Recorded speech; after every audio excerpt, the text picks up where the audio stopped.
everybody. Thanks for joining us for today's masterclass of crisis communications for rural electric cooperatives. My name is Jared Bro. I'm going to get right into the content today, and I am going to share my screen with you so that you can follow along. I will make these slides available to you so that you can also have them to share with your colleagues and to also do a teach back if you desire to do a teach back with either your executive team, your board, or your communications team. My name, as I said, is Jared Bro. It looks like Gerard Broad when you spell it. It's a French Cajun name, and that's why it has the odd pronunciation. I've been doing crisis communications in some way all of my professional life. The first part of my career started in 1979 through 1994, working as a television reporter primarily, did some print, worked in both US city markets, as well as being able to do some work for CNN and NBC, CBS, the BBC, the Weather Channel, Associated Press, and other different networks. And usually when they came to me to do reports, it was because I was covering a crisis. And what I saw in each of these crises was the crisis would unfold almost the same way every time. In either good behavior, good communications happened, or bad behavior, bad communications happened. And I realized there was an opportunity there for me to capture these learnings and share them with you. So since 1994, I've been specializing in nothing but crisis communications and the training that is associated with that. So whether it's speaking at a conference, doing a media training, writing a crisis communications plan, that's what I've done every day of my life since 1994, helping organizations now in 5 different continents prepare for a crisis and to respond effectively to a crisis using communication as the tool. And part of what I'm hoping to do with this masterclass series is to create a community of people who want to learn more about this topic. Today's workshop is sponsored by Situation Hub. Situation Hub is a new software company that I founded, and the purpose of Situation Hub is to do crisis communications better and faster. You can learn more about it at situationhub.com. You can take tours there. Today is not intended to be a sales presentation for you. It's to share best practices. And the reason we're calling this a masterclass is I want to get into some higher level thinking. Now, I've been speaking at conferences since 1994, and there are certain tried and true techniques that I always love to share with those of you who are in the rural cooperative community. However, you're going to get some stuff today that I've never spoken about ever before and never shared ever before. So at situationhub.com/blog, I've put up the first video and the first blog post, but I'd like you to contribute. If you want to write a blog post, if you want to do a video, if you want to be a contributor to that page, if you want to have more master classes, whatever it is that you want that advances your career, let me know, and I will try to make that happen through sponsorship from Situation Hub. So a learning community is my objective for you. And in this community, we'll have all of the channels that you dictate. I don't know if you want a podcast. I know there are lots of great podcasts out there. It's just a question of where do we put our effort so that we're all smarter at the end of the day and that we're all sharing best practices. Because when you are the hero of crisis communications, when you work in crisis communications, the first thing you have to admit is it is lonely. Say the word out loud, I'm passionate about crisis communications. People simply don't say that. And it's a lonely business, and it's because you get it and you know you get it, but people around you do not get it. So that is the first frustration. And you want to, by instinct, you want to prepare and you want to plan, but you're seldom given the resources to prepare, nor are you given the budget to bring in an expert who can help you do it better and faster. If you're having that difficult discussion, whether you're in member services, whether you're in communications, you might be a GM working with your board. I want to give you 2 nuggets, 2 examples that I always like to use, which would be umbrellas and fire extinguishers. You do not buy an umbrella because you hope it rains today. You buy an umbrella because your sunny day could turn ugly very quickly. And if that happens, you have the right tool. You planned, you prepared, and you execute. You do not have fire extinguishers or sprinklers in your ceiling. You don't buy a fire extinguisher or install sprinklers because you hope your building burns. You buy them in the unfortunate event, the highly unlikely event that you need them. So many times, either an executive or a board member will create resistance as to whether or not you need these tools. And the other example I would say for electric cooperatives is each of you has a warehouse on your property with millions of dollars of supplies. You have transformers, you have lines, you have tools, you have trucks. You don't buy those because you hope you have a storm. You don't buy those because you have an outage. You buy them because you know it can and will happen. And crisis communications is the very same thing. Have the tools in your toolkit, know how to use them through effective training, and then respond according to the way that you planned and the way that you trained. Now, today is October 1st, 2020. Let's put a timestamp on this to add context. An expression has been going around during the COVID pandemic period here, never waste a good crisis. And I want to give you some context as to what that means. It means that every time there is a crisis, a learning opportunity has been created. So whether you experience the crisis where you are, or whether it happens to someone else, turn it into a learning opportunity. Use it as a time to revise your plans, use it as a time to create new plans, use it as a reason to get the support, the time, or the resources that you need to do what you need to do. And use every crisis as a time to build a new team. Now, I'm going to talk some today about Hurricane Katrina because I live 45 minutes outside of New Orleans. I'm in a rural community. I'm not on a co-op. The co-op's just down the road from me. I'm just off of the edge of the co-op lines. But I grew up in the country. I was raised in what was a sugarcane field. So I grew up with a rural life, just like many of you have. And I understand the thinking of people who live in these communities. And I understand that sometimes the people who hold our fate in their hands are older than we are and think differently than we are. But when it comes to crises, create learning opportunities. After Hurricane Katrina, when conferences would come to town, they would hire me to speak about the crisis and what went right and what went wrong. And we'll talk some about that and compare it to COVID-19.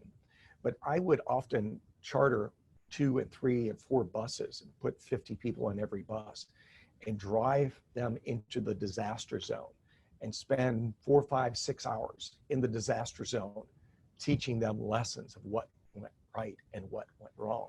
So I believe every crisis is a living classroom, and COVID-19 is no different. As we speak about what is a crisis, I'd like to share a definition that I always use, which is it's any situation that has the ability to negatively affect an organization's revenue, reputation, and brand. That has the potential to be a crisis. It's not always a crisis. Sometimes it is a crisis. Sometimes it's a potential crisis. And whether it escalates to a real crisis or remains a potential crisis often is determined by how you respond and whether you are winging it in your response or whether you planned your response. In the world of crisis communications, there are people who claim to do crisis communications. Most PR firms, for example, say they do crisis communications, but the vast majority of them have no idea how to write a crisis communications plan. And for many people in public relations, crisis communications is a reactive event, not a proactive event.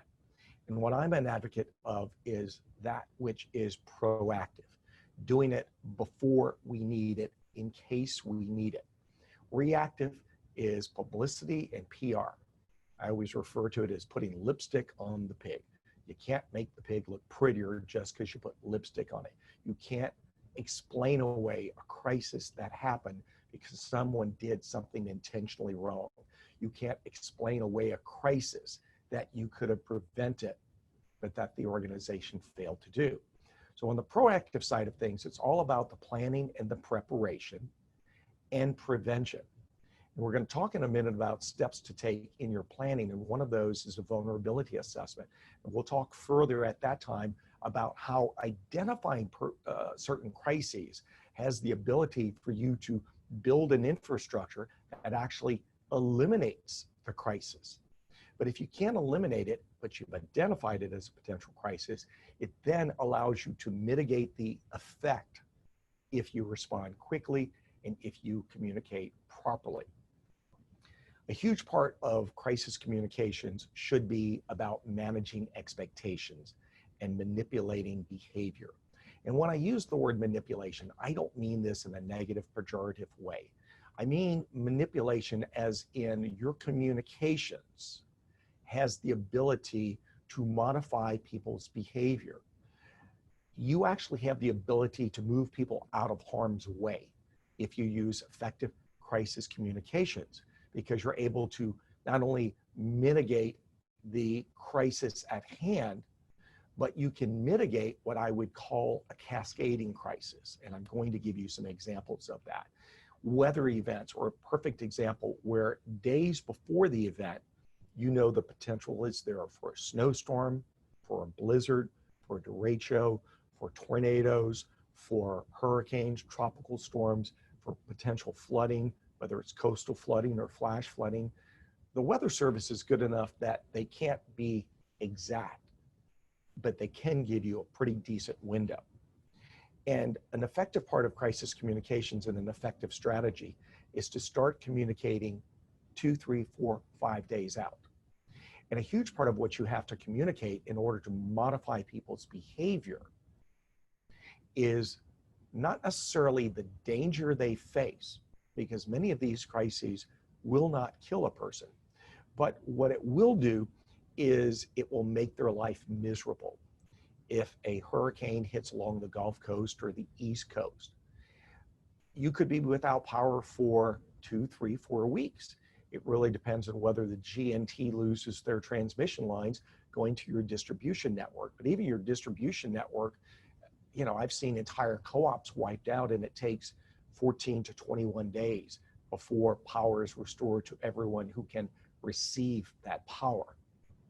If you communicate before the storm that they will be without lights, without heating or cooling, without refrigeration, without cooking, without water. If you communicate that if you have small children, you should leave. If you have elderly people, you should leave. If you have people with special needs or special medical needs, you should leave. You should evacuate and either go to a hotel, go stay with a family member, or go to a shelter outside of the storm projection zone, the cone of probability. If you don't do that, after the event, they will complain on your social media about your slow response. If you tell them in advance you might be without power for 2 to 3 weeks, that will get their attention. Don't be afraid to predict how miserable their life will be. Manage their expectations. So that brings us to doing a comparison between Hurricane Katrina and COVID-19. And the only thing that I'm going to ask you as we do this comparison is, whether you know me or not, what you need to know about me is I look through a single lens at life. I look at the crisis. Can the crisis be stopped? Can the crisis be eliminated? And if the crisis can't be stopped and eliminated, how much can we do through the sake of communication to make life better for people around us? So in both of these situations, you need to recognize that nothing I'm telling you is related to anyone's politics or political beliefs. But the first thing we have to recognize about COVID-19 is we have never been in a crisis before where there are essentially two belief systems about the crisis. There is the science side and those who deny or ignore the science. There are mask wearers and those who refuse to wear a mask. There are those who are willing to social distance and those who want to charge in and breathe on someone. It is a very divided nation, and it is very bizarre. You never see a hurricane where people argue over whether or not you should evacuate. You never see a forest fire where people argue and debate whether or not moving out of the way of the flames is the right thing to do. So we live in very odd, very strange times. That in both Hurricane Katrina, which is 15 years ago, August 29th, and COVID-19, there was a failure to plan, there was a failure to follow plans, there was a failure to manage expectations, and a failure of all of these things led to a compounded crisis, which means the first crisis led to the second crisis, led to the third crisis, and so on. And the crisis not only affects the core area, but it affects everyone adjacent to the core area. So in the case of Hurricane Katrina, I predicted Hurricane Katrina 15 years before it happened. So that was 30 years ago. If you want to see what I look like with a full head of hair as a young reporter, you can go and Google a video called When the Big One Hits with my name, Gerard, G-E-R-A-R-D, Bro. And I predict what's going to happen in Hurricane Katrina 15 years before it happens. And I did it with the help of the National Weather Service, who told me New Orleans was their worst case scenario. Other communities began preparing when that report aired.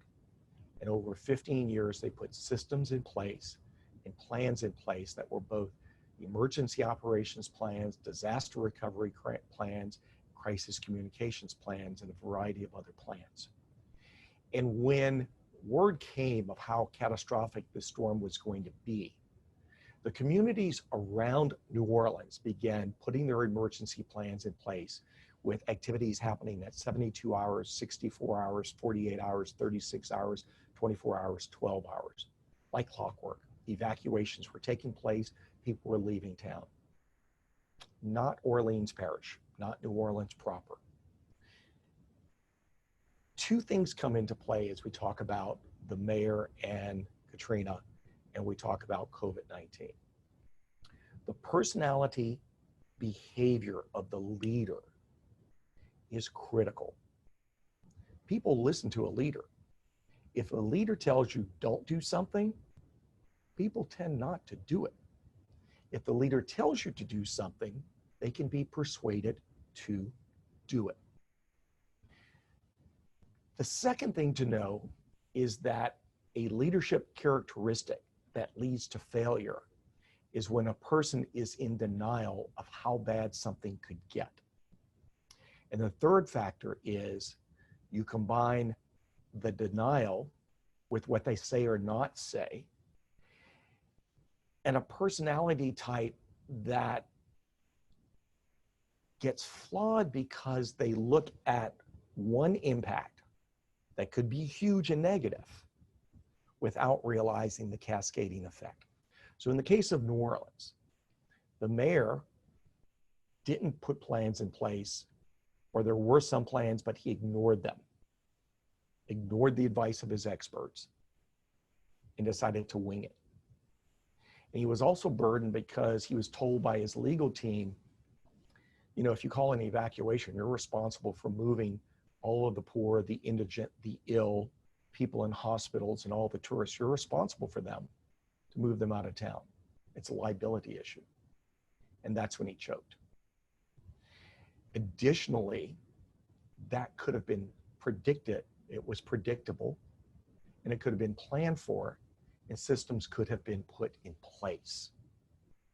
But it wasn't done in advance. Proper planning did not take place. So therefore, there was flawed execution and the flaw of the burden of the finance and the moving of the indigent and the ill and the evacuations that would have happened. When NBC News came on the air and read a statement from the National Weather Service that winds would be so strong that it would tear the skin off of people and that anyone who was outside would die, and any livestock would die, and that the city would flood and every business would be shut and damage would be catastrophic. It was 12 hours before the storm when the mayor attempted an evacuation, but it was too late. Essentially, he had a cavalier attitude, and his communications was lackadaisical. So people essentially thought, well, if the mayor's not concerned, why should I be concerned? And you saw the pictures when the city of New Orleans flooded and more than 2,000 people died. So that was the first crisis. But then the second crisis is you now have nearly 1 million people stuck on rooftops with no water, no food, in August and September heat, and they all need to be rescued, either by boat or by helicopter. That's a multi-million-dollar, billion-dollar process that did not have to happen if those people had been moved out of harm's way by simply communicating the evacuation ahead of time. So that was the compounding effect. But then there was the other compounding effect that after they were rescued, there was no place to put them. And then they had to gear up a post-storm relocation program that also cost billions of dollars. So that's a glimpse at how one crisis that could have been eliminated or dealt with or communicated about, how managed expectations could have manipulated the behavior of people. But people didn't respond because the communications wasn't firm. Now, with that same lens, look at COVID-19, a failure to manage expectations of the severity, the downplaying of how horrific this could be. Certain people in leadership were in denial about how bad it could be.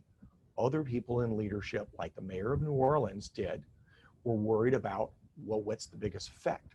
In this case, it was the effect of the election, and an election hinging upon a successful economy and the fear that the economy would tank. Now, every crisis communications plan that has come off of one of my computers since 1996 has a pandemic element to it. So this is going back to 1996. Regular pandemics, pandemics unnamed, SARS, H1N1, Ebola, we've done them all. It's part of the plan, it's part of the communication strategy. And not only is the plan built to handle it, but so are pre-written statements. The failure in this case to manage the expectations and the political divide has led people to not be in unison for combating and terminating this crisis. This crisis should have been contained in a large way within 90 days. Early on, I was interviewed about this, and I said, if everybody does what they're supposed to do, and this was done early in March when I started talking about this. The first time I started blogging about it was in February, but my prediction was 90 days if we all do it right. If we drag our feet, it'll be 120 days, at worst 160 days. Well, we're far past that now, and the crisis continues. So at this point in time, October 1st, 2020, we're now in excess of 200,000 people dying. I think that's unacceptable to let people die when something as simple as a mask, social distancing, and washing your hands has the ability to drastically mitigate the impact. But if everybody's not going to do it, then the crisis gets stretched out. Then there is the compounding effect. On this day today, airlines have announced massive layoffs. Tens of thousands of people from the airlines were terminated today because of the downturn in the economy. So the economy continues to struggle, unemployment continues to be an issue, and then there are the other issues such as remote learning and all the things that parents have to deal with. But this compounded crisis also affects you at a rural electric cooperative, right? Because it was announced that you could not turn off or disconnect anyone's electrical meter, which means if they don't pay, you don't have revenue to operate and you go into the negative. And that also means you don't have money to pay your transmission company, your G&T. And that means they don't have money to pay fuel. So when we go back to that definition of a crisis being something that affects revenue, reputation, and brand, it's the perfect storm. But it all, in my opinion, by using the tools that we know are tried and true in crisis communications, could have mitigated this crisis as well as mitigating other crises. There are 5 steps to effective crisis communications. I'm going to touch on them briefly here, and then I will touch on them in more depth as we go on.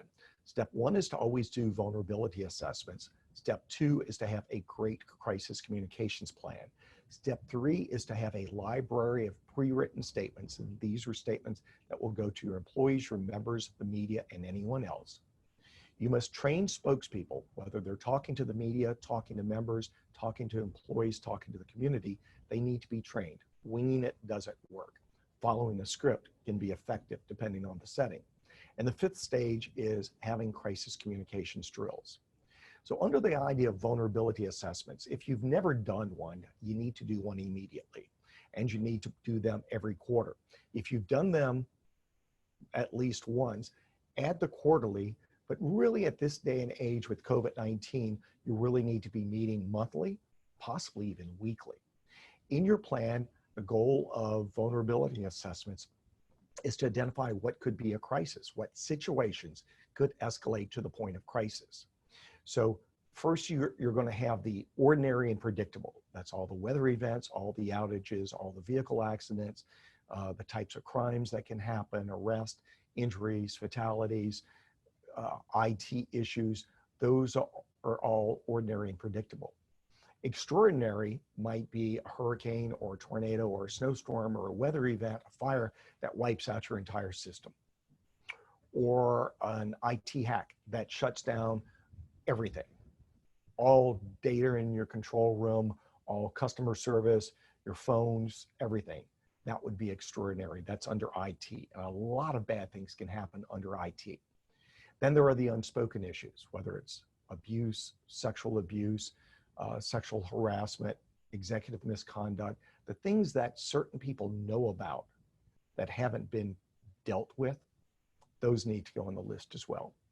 And then in co-ops, you always have to have the bizarre.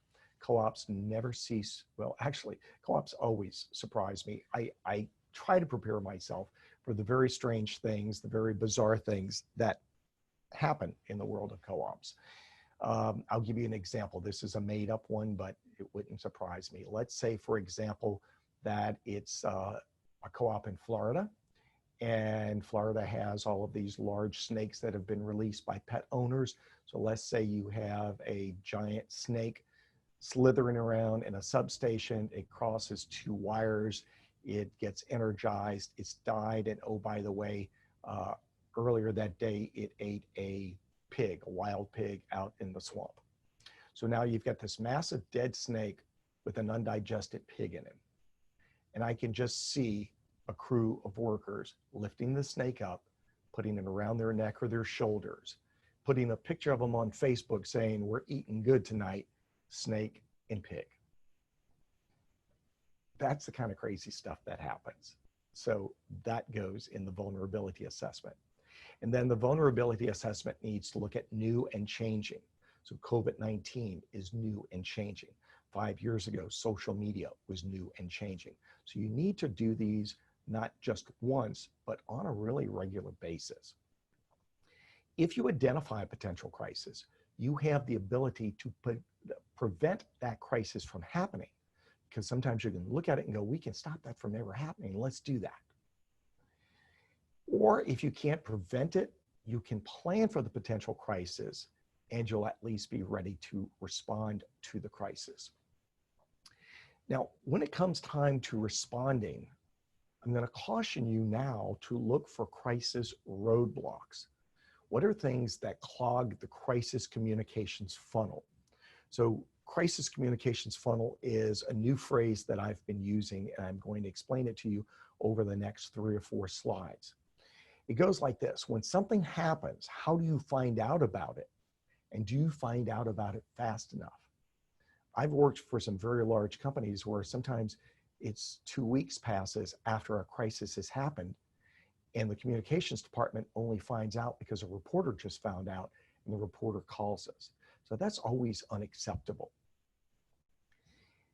Also to look at the roadblock is who conveys the information to the crisis communications team and how do they convey it to who conveys it to the crisis management team and how do they convey that to the crisis communication team? How long does it take to produce a statement? How long does it take after it's written to get it approved? And how many drafts do you go through? How much time is wasted creating an information void because someone else is telling the story on social media while you fail to tell the story yourself?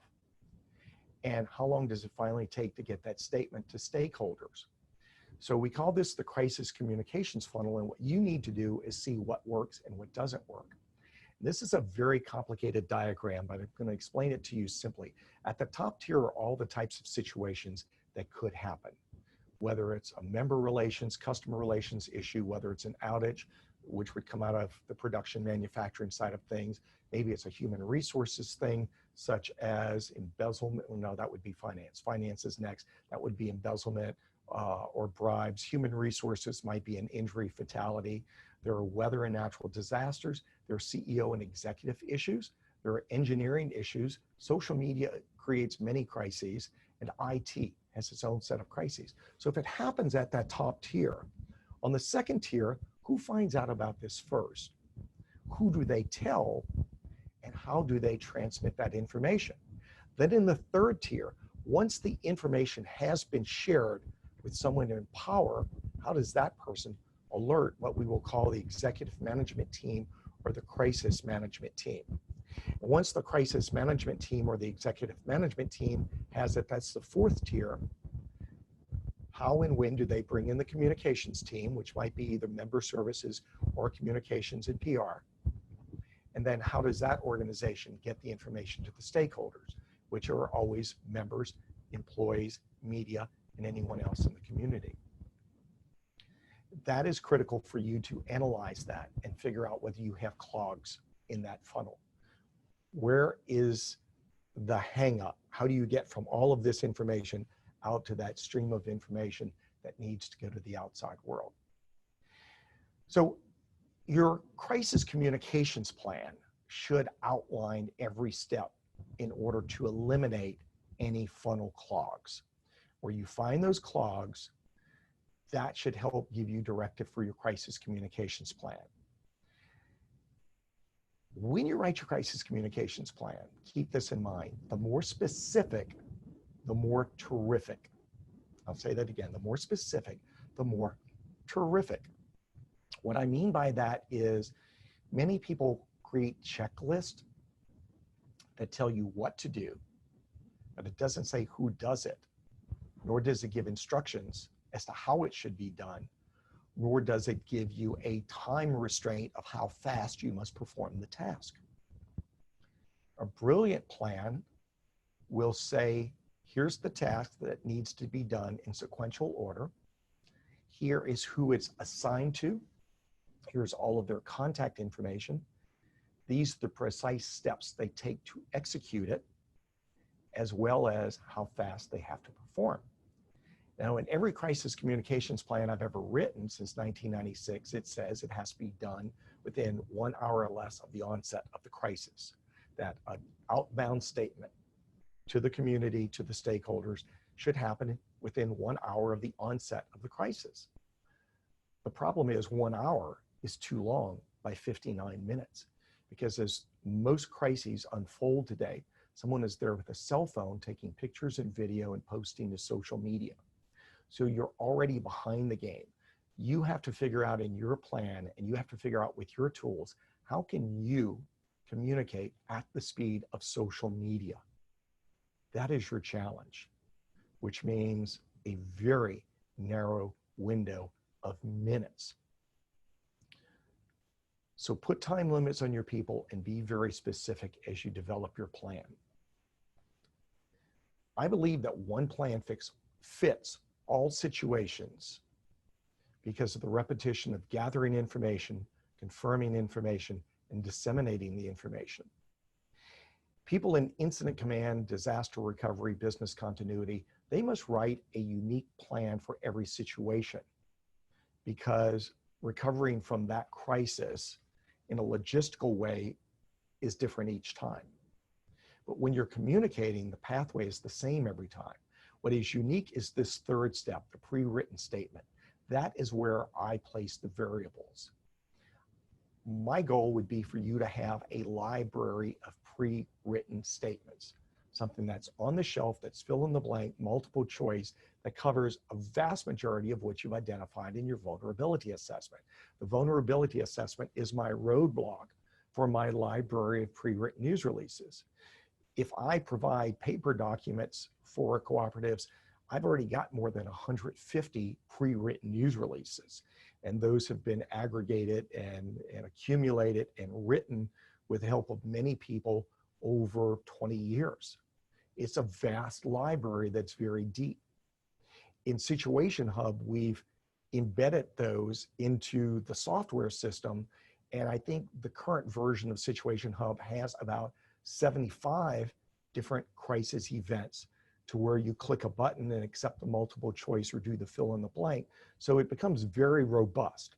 So whether you write these from scratch, whether you subscribe to software, whether you have paper documents, whatever methodology you have, understand that the reason you want to do this is so the language can be pre-approved, so that when you have the statement finished, time is not wasted evaluating and angsting over every word and every comma. As you write, the writing should be for the ear and the mouth, not for the eyes, or not just for the eyes. Most people are taught in school to write for the written word because it's going to be read. But what is written for the written word does not always read well to the mouth, and it doesn't always sound well to the ear. So if you write for the spoken word, it's always good. If you write without commas, outstanding, because adults, when they're proofreading your work, fight over commas. A compound, complicated sentence is harder for the audience to comprehend. I am a huge fan of short, staccato sentences, sentences that take up one line on the page and at the most 2 lines on the page. So keep that in mind as you prepare whatever methodology you're going to use to have a library of pre-written statements. Additionally, one statement fits all audiences. Don't rewrite the statement one way for members, one way for employees, one way for the media. One statement goes to all audiences. If procedural information needs to be communicated to the employees, you can give that to them separately in a memo, but do not give them confidential information that could be leaked to the media or to your members. As you prepare a statement, focus on facts, manage expectations, and anticipate every question you would be asked by a reporter, an employee, or a member, and proactively answer those before they ever get asked. And by all means, convey empathy. I talked about the dead in Hurricane Katrina. I talked about the dead in COVID. That requires empathy. If someone is displaced, if there's discomfort, whatever it happens to be, always convey empathy. And your pre-written statements should have those empathetic statements built into them. Finally, I want to talk about the writer's ego. Some of you are great writers. Do your great writing on a day that's not a crisis. Being poetic, using lots of prose, filling it with analogies, save that for your magazine, your newsletter, your website. You have to write like a news person when you're doing a news release or a statement. Don't write what you were taught in PR class. Learn to write like a reporter. Sentences are short, to the point, directives are clear. The audience can follow what you're telling them to do. Step number 4 is spokesperson training. There is no reason to mess up in public if you can mess up in private. And many cooperatives think they do not need spokesperson training because they're not close to a big city where a large TV station or newspaper will come out to see them. Well, let me push back on a couple of things about that. These days, a lot of cotton fields, soybean fields, cornfields are being turned into nice suburban neighborhoods who are occupied by young, upwardly mobile adults in their 30s with young kids, and they're very active on social media. And they will not complain just to you. They will complain directly to the closest media outlet in the largest city where they watch TV or get an online newspaper. So stories that would have never gotten attention in the past because you were out in the country get attention now. Secondly, talking to your local reporter can be as damaging as talking to a network reporter. Third, talking to a member and saying the wrong thing, talking to an employee and saying the wrong thing can damage your revenue, reputation, and brand. So humble yourself and do training and learn to speak in the proper way. And often, if you've used the pre-written statements or the statements in something like Situation Hub, you can read from a script. You can record a great video to Facebook Live. You can record a great video to your YouTube channel, and that will suffice to where you don't have to do the one-on-one interview. So you can relieve that burden. But the spokesperson training requires learning to be good on camera and learning to read a statement properly and making eye contact and still being empathetic and try to be conversational and not sound like you're reading. You also, in your spokesperson training, need to wrangle in your board members. Many board members or older individuals who were World War II, Korean War, and Vietnam War era men and women. And they grew up in a world where you told it like it is. And while that was great in 1962, while that was great in 1973, it doesn't work in 2020. Not only do people take offense very easily, the fact that they're upset that people take offense only makes it worse. And the worse it gets, you have to realize, and they have to realize, that someone may be recording them with a cell phone and maybe even broadcasting it live on social media. And because many of these people are not active on social media, they do not understand the nuance and the danger of social media. So we have a challenge ahead of us when it comes to training them. Likewise, your employees need to be trained as spokespeople ambassadors. If they're at the tractor supply store, if they're at the hardware store, if they're at a barber shop, if they're at a local merchant, wherever they happen to be, if there's been an outage, a member could say something negative to them. They must be taught how not to reaffirm the negative and add to the negative, but how to give good information. So all of that needs to be part of your training. If you are the trainer, make sure you know what you're doing. If you need a trainer, contact me. If you need train the trainer, maybe that's something that we'll look at as well, is how do we train trainers so that you can teach what needs to be done at the local level. And the final step, step 5 of effective crisis communications, is to do at least once a year a crisis communications drill. It can be a tabletop exercise with some live action. It needs to be written as a murder mystery with lots of misdirection. I always like to write scenarios where the IT team thinks it's an IT problem, then I turn that into something else. So when you're writing these scenarios, you have to really be very crafty, shall we say. It's got to be complicated, and it's got to throw curves along the way. You got to throw them a bunch of curves to really make it feel realistic. And you've got to think of what is plausible. You don't want it to be outrageous, but it has to be plausible. And during the drill, have at least 2 news conferences. And when you do this, you're able to test your plan, test your team, and test your spokespeople. Again, with the concept that if you mess up in private, you can do an evaluation and make adjustments along the way. And with that, those are the 5 steps of effective crisis communications, and those are my strategies for today's masterclass. Now, normally, if we were doing this as a presentation at an NRECA conference or close-up conference, CEO close-up, or a Connect conference, getting them all confused. If we were at one of those events, I'd be coming off a stage right now or coming out of the breakout room, and you could grab me and ask questions. Well, that's not happening right now because I'm here and you're over there on the other side of the computer. But you see that link right there, the Bro 15 minutes? Use that link to schedule a call with me. It can either be a phone call or a Zoom call. Tell me which one you would like it to be. And I will answer questions for you. And today is October 1st. For those of you who are seeing this soon, if you subscribe to Situation Hub by October 15th, I will offer you the professional plan, which is the $299 a month plan for just $99 a month. We'll make a deal for you because you took this master class and you're being active in what I hope will be an ongoing community of best practices. So that is my gift to you for being a participant. With that, I am going to stop sharing my screen and thank you for your time today. As I said, I would love to do more community activities, whether it's YouTube channel, blogs, master classes, whatnot. So if you go to situationhub.com/blog, you'll see the first video and the first blog post is there. And you can email me. You can email me. There are contact forms throughout the website where you can reach out to me. And from there, we'll determine what kind of community you want, what type of content you want, and what you would like to create.